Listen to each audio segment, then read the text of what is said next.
곳에 나와봤습니다. 예, 뒤에 보이시는지 모르겠어요. 거대한 롯데타워가 있습니다. 이곳이 바로 그 유명한 방이동 먹자 거리입니다. 예, 방이동 먹자 거리는 웬만한 분들 다 아실 텐데요. 그곳이 새롭게 또 변모가 되고 있다는 거 아십니까? 9호선 한성 백제역이 이곳에 생김으로 해서 도보 2, 3분 거리에 위치해 있는 방이 먹자 골목의 모텔촌이 모두 오피스텔로 변모를 했습니다. 그러면서 상권 또한 변모를 했는데요. 보시는 것처럼 먹자 골목은 오래된 어떻게 보면 기성세대의 상권이었다고 한다면 오피스텔 쪽의 상권들은 2030을 위한 신세대의 또 상권으로 변모를 하는데요. 그래서 제가 한번 오늘은 오피스텔 아니고 상가, 이 먹자 골목 방이동은 또 관광특구이기 때문에 24시간 또 영업이 되는 상가로서는 굉장히 가장 좋은 그런 또 메리트를 가지고 있기 때문에 한번 상가 알아보도록 하겠습니다. 이곳의 또 상가 분석을 위해서 전문가 한 분을 모시고 분석해 보도록 하겠습니다. 자, 떠나보시죠.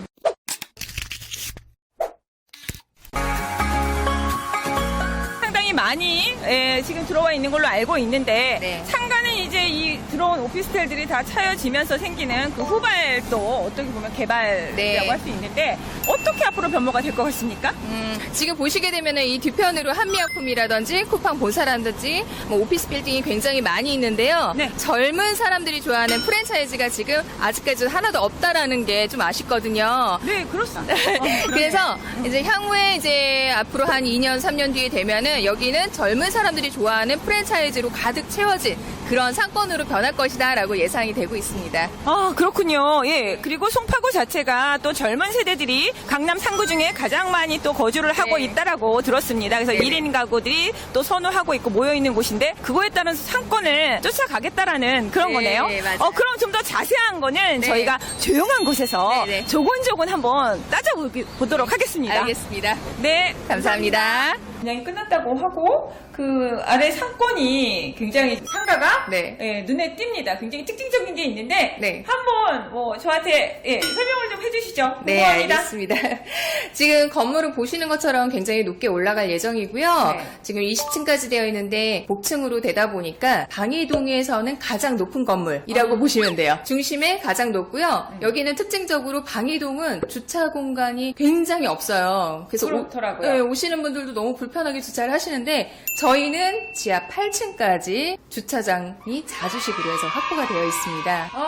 자주식 굉장히 좋아하는데 네, 굉장히 좋은 장점입니다. 네, 그래서 상가 맞습니다. 이용하시는 분들이 좀 편하게 이용을 하실 수가 있고요. 지금 보시게 되면 1층하고 2층 상가로 되어 있는데 테라스형으로 되어 있는 게 특징입니다. 2층은 좀 다른 것과 다르게 특화되어 있는 테라스 상가라고 보시면 됩니다. 이쪽에 분양하고 있는 상가까지도 네. 상가 활성화에 굉장히 많이 도움이 될 것으로 예상이 됩니다. 아, 그렇군요. 그러면은 지금 프랜차이즈가 들어온다고 하면은 프랜차이즈의 종류가 굉장히 중요합니다. 네. 또 인지도도 다르고 그 레벨이 다른데 예를 든다면 이미 예약이 되어 있는 프랜차이즈가 좀 있나요? 네, 있습니다. 지금 예정되어 있는 거는 이제 스타벅스가 이제 예정이 되어 있고요. 그러니까 젊은 사람들이 좋아하는 이제 메이저급 프랜차이즈가 들어온다라고 보시면 됩니다. 네, 일단 스타벅스가 들어온다고 하면은 나머지 프랜차이즈는 보지 않아도 우리가 또 상권을 모를 때에는 대형 프랜차이즈가 얼마나 큰 대형 프랜차이즈가 또 입점하느냐에 따라 그 상권을 따라가면 된다라는 얘기가 있기 때문에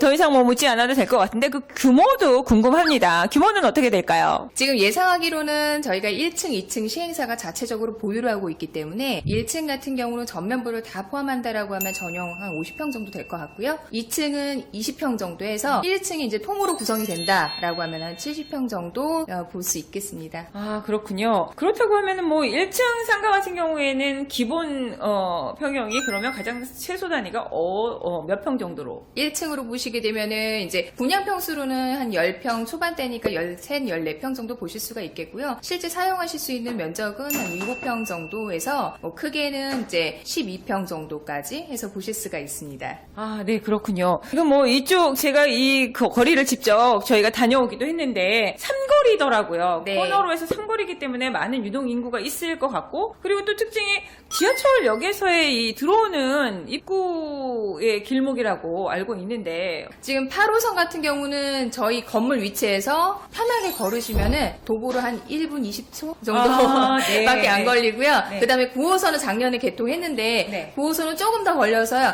한 3분 조금 더 걸린다고 보시면 돼요. 야, 그래도 둘 다 초역세권에 더블 역세권이 있네요. 네. 그곳에 삼거리 그리고 건설사도 지금 1군 건설사로 알고 있습니다. 네, 지금 방이동에서는 유일하게 1군 건설사 한라건설이 책임 시공하고 있습니다. 아, 그렇군요. 1군 건설사 굉장히 중요합니다. 이런 대형 건물에 있어서는 네. 관리나 기타 네. 시공에 또 오염이 있으면 안 되기 때문에 그 또한 또 장점이 되겠습니다. 네. 예, 그리고 앞으로 이곳에 들어올 상권들이 젊은 세대라고 말씀하셨는데 이 상권을 당장 이용할 수 있는 네. 오피스텔 전체 지금 규모는 어느 정도나 될까요? 이 방이동에? 지금 계속해서 입주가 들어오고 있는 상황이고요. 지금 이제 추가적으로 건설되고 있고 이제 완공이 되는 것까지 다 포함을 한다라고 하면은 5,000실에서 한 6,000실 정도 가량이 이제 들어온다라고 보시면 되고요.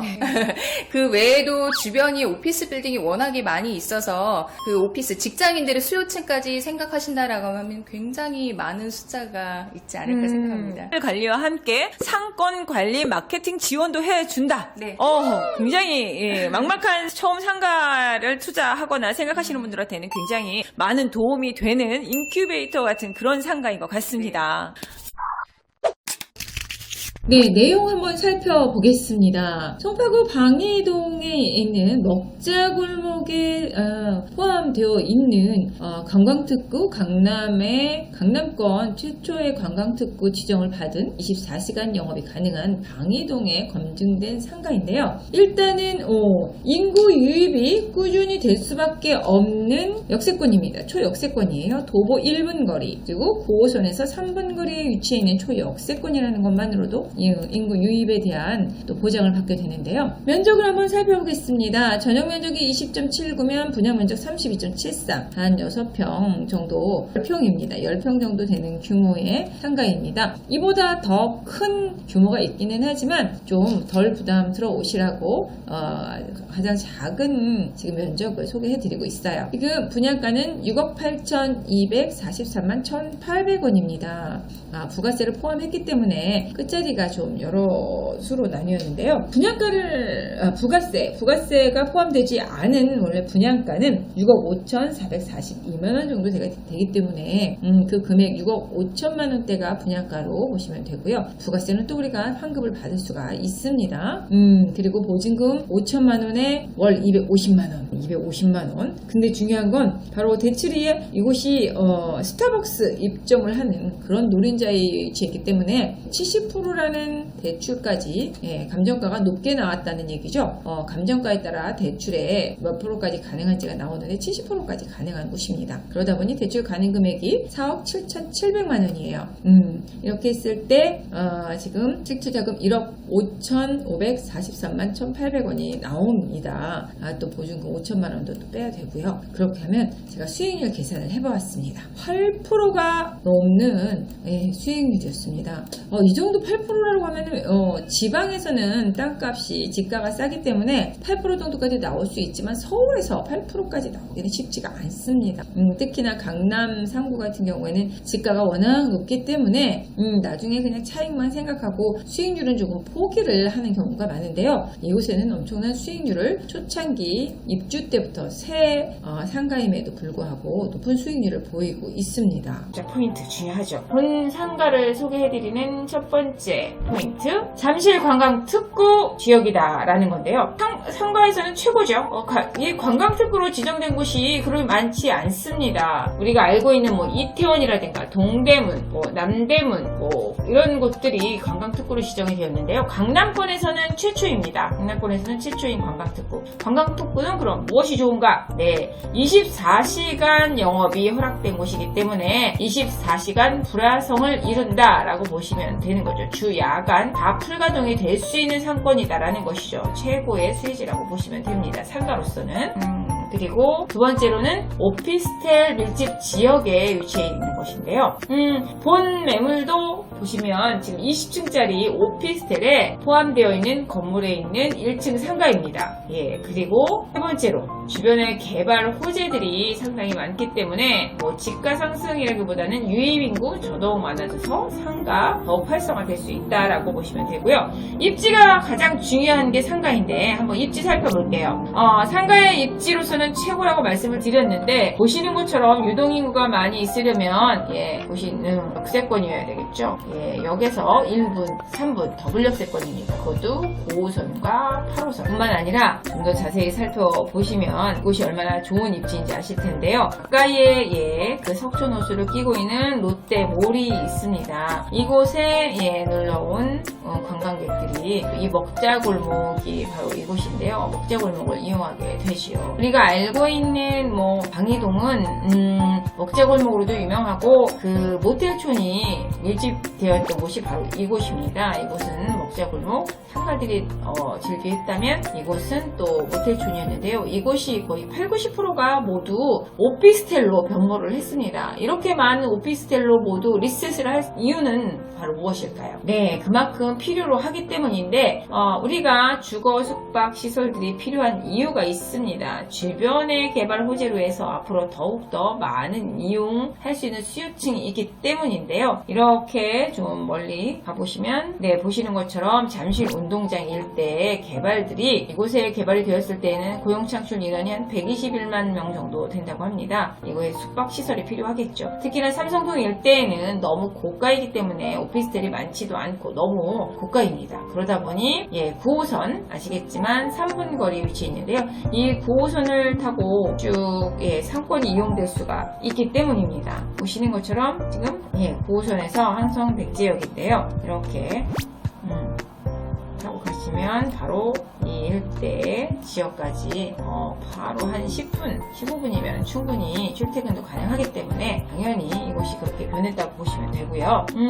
그리고 보시는 걸 좀 더 확대해서 보면 상권이 더욱더 분석이 잘 될 것 같습니다. 상가가 위치해 있는 상가가 한 개는 아니죠. 상가가 상당히 많이 있는 건물입니다. 1층, 2층, 4층까지 있는데요. 오피스텔 20층짜리 오피스텔이 코너에 위치해 있기 때문에 중요한 사실, 상가에서 가장 중요한 희소식 1층에 스타벅스가 입점이 예정되어 있습니다. 스타벅스는 아무 곳에서나 입점을 하진 않죠. 이미 유명, 능력 있는 상권 분석가들이 이곳에 스타벅스를 입점시켜야 한다라는 그런 결론을 내렸기 때문에 입점을 결정한 것이겠죠. 바로 그 건물에 같이 들어있는 상가이기 때문에 이미 상권은 결정되었다라고 보시면 되고요. 그리고 이곳이 방이동 먹자골목입니다. 이렇게 유동인구들의 선이 흐르게 되고요. 오피스텔 촌을 또 이루고 있는 곳과 함께 밤에는 또 오피스텔에서 또 주거를 사용하거나 하는 그런 또 수요층들이 이 상가를 이용하게 될 테고요. 그 다음에 또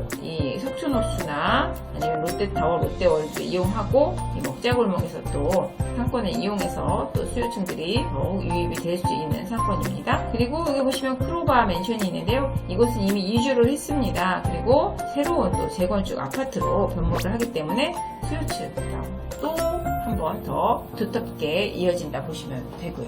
네, 그 다음에 개발 호재가 굉장히 중요하죠. 개발 호재는 계속 인구를 유입시킬 수 있고 또 돈을 버는 우리가 그쵸? 수입을 창출하는 고용자, 업무 지역의 인구들이 늘어나기 때문에 그들이 또 소비를 하게 되어 있기 때문에 굉장히 중요하다고 보시면 되는데요. 보시는 것처럼 송파구에는 국제교류 복합지구로 해서 이렇게 종합운동장 일대가 또 변모가 될 것이고요. 그 다음에 이곳이 수변공원으로 변모가 됩니다. 그리고 이곳이 바로 한전부지 GBC 타워인데요. GBC 타워 건너편에 또 코엑스가 있죠. 그리고 그 사이에 480m 한 2호선 삼성역에서 9호선 봉은사역까지 일대가 또 영동대로 개발이라는 것들이 또 준비되어 있기 때문에 지금 현대자동차 부지는 2019년 말이면 착공을 시작하게 됩니다. 이 현대자동차 부지는 어마어마한 게요. 이곳에서 완공이 되었을 때는 그 계열사 15개의 계열사가 입점을 하게 되기 때문에 때문에 1만 명 이상의 상주 인구가 또 증가한다고 보시면 되고요. 그리고 영동대로 개발에 의해서 한 18만 명 정도 이용 인구가 또 증가를 하게 됩니다. 이렇게 해서 8만 개 이상의 신규 일자리가 창출이 되기 때문에 이곳의 종사자들이 또 유동 인구와 함께 상권들로 유입될 수 있기 때문에 더욱 중요한 개발 호재라고 보시면 되고요. 네, 말씀드린 영동대로 개발입니다. 이곳이 지하 6층까지, 지하 6층이면 어마어마한 지하 도시가 된다고 보시면 됩니다. 그곳에 또 많은 관광객들이 몰려들게 될 거고, 이곳에 종사하는 종사자들을 우리는 또 주시해서 봐야 합니다. 이 종사자들이 또 오피스텔 촌으로 모여들게 될 거고요. 그곳을 또 이용하는 상권이고, 그 건물에, 오피스텔 촌 건물에 위치해 있기 때문에 스타벅스가 있다는 것은 가장 메인 위치에 있다라고 보시면 되기 때문에 상권에서는 최적의 입지라고 보실 수 있겠습니다. 네, 그리고 8호선과 9호선입니다. 폰 상가가 8호선과 9호선에서 3분 거리, 1분 거리에 위치해 있는 그런 상가이기 때문에 8호선의 연장과 9호선의 연장은 상당히 중요하죠. 특히 8호선은 암사역까지가 현재 종점입니다만 계속 공사 중이죠. 2022년을 완공할 예정을 하고 있습니다. 그리 별내 이곳은 또 수도권의 인구들이 유입이 될 수 있다라는 가능성을 보여주고 있습니다. 그리고 9호선 봉원병원까지가 지금 3차 완공이 되었죠. 2019년 2월에 완공이 되었는데요. 고덕까지 또 연장을 또 추진 중입니다. 이렇게 됐을 때는 고덕에 또 비지밸리라고 들어보셨는지요. R&D 센터 등 또 업무 시설들이 들어서게 되는데요. 이곳에 또 업무 시설로 인해서 고용 창출리가가 한 38,000명 정도가 된다고 합니다. 또 유입이 되는 또 수요층이라고 보시면 되겠죠. 네, 지금까지 방이동에 위치해 있는 오피스텔 촌의 가장 메인에 있는 20층 높이 오피스텔 건물의 1층에 위치해 있는 스타벅스와 함께 같은 위치에 있는 상가, 이미 검증이 된 상가라고 보시면 됩니다. 그래서 앞으로 우리가 단단하게 든든하게 수익형으로 가져가시기도 하고, 네, 그리고 제2의 또 직업을 가지실 준비가 필요하신 은퇴자분들이라든가 창업자분들에게도 유용하실 것 같아서 소개해드렸습니다. 네, 마음에 드셨다면 좋아요 한번 꾹